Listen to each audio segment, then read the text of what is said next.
Hey everyone, Mr. Sujano here. In this video we're talking about PlayStation 2, Nintendo Switch, Sega Saturn, ROM hacking, the Steam Deck, and possibly more. Let's get started. Alright, we'll kick things off here talking about PlayStation 2 emulation on Xbox One and Xbox Series X and S with XBSX. And SBSX just got a brand new update to XBSX 2.0, and this one is pretty big. Now it's worth pointing out that SBSX 2.0 is a fork of PCSX 2, and therefore if you're having problems with it, the PCSX 2 devs probably won't be able to help you. Anyways, as far as I know, there were a number of parts that were rewritten in this fork. It now includes full Direct3D 12 support. Retro achievements are now working, fully working cheats and patches system.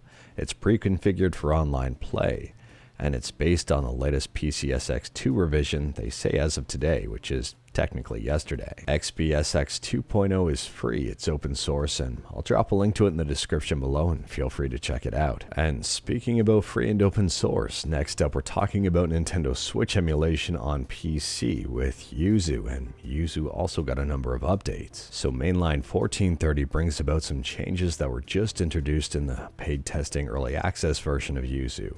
It fixes flickering while aiming the bow in the Tears of the Kingdom.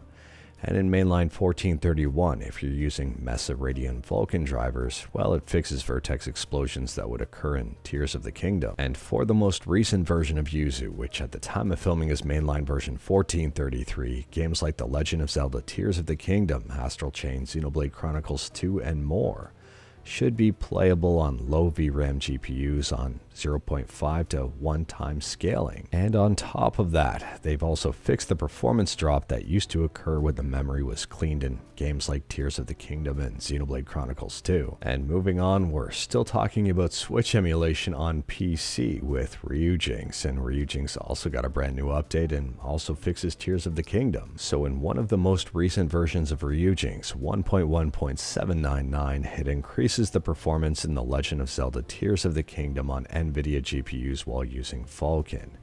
And it significantly reduces the large performance impact of resolution scaling for NVIDIA GPUs while using Vulkan. Now, a while back, about 3 months ago, I posted a poll in the community tab on this YouTube page, and I asked which emulator will The Legend of Zelda Tears of the Kingdom work best with first.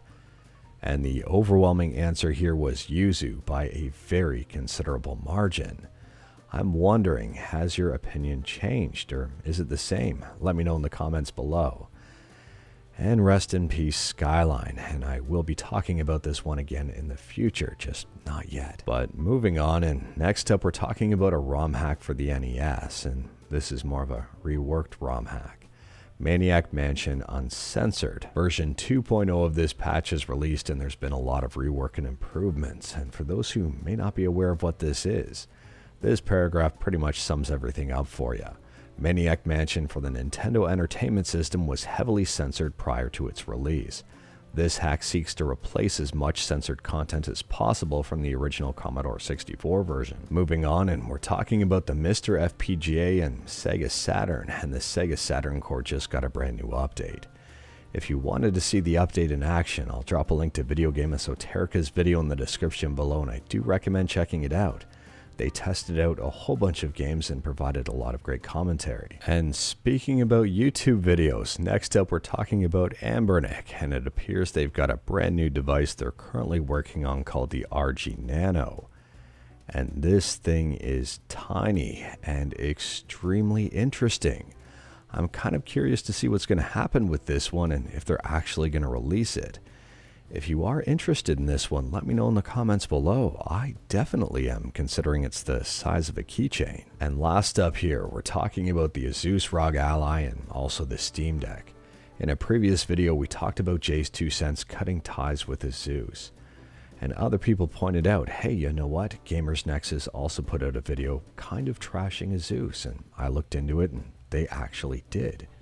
The timing of these videos is very coincidental to the release of the ROG Ally, or at least the release of the reviews of the ROG Ally. And it's not a good look for ASUS overall. I'll drop a link to this video in the description below, let you watch it, and you can formulate your own opinions. And interestingly enough, as more and more reviews for the ASUS ROG Ally keep piling in, it doesn't necessarily seem to be the Steam Deck killer they're trying to make it out to be. Even Russ from Retro Game Core did a direct comparison with the Steam Deck versus the ASUS ROG Ally. They chose a winner, and I don't want to say it's the Steam Deck, but it rhymes with Steam Deck. I'll drop a link to a few review videos in the description below, and I do recommend checking them out. It more or less seems like a Steam Deck competitor and not necessarily a killer, and I don't think that's a bad thing. I am a massive fan of the Steam Deck, but I'm a massive fan of gaming in general. Whether you're choosing the ROG Ally or the Steam Deck, it's a win for gaming, I would say. But anyways, that is all I've got for you in this one. Straight to the point, all stuff and no fluff.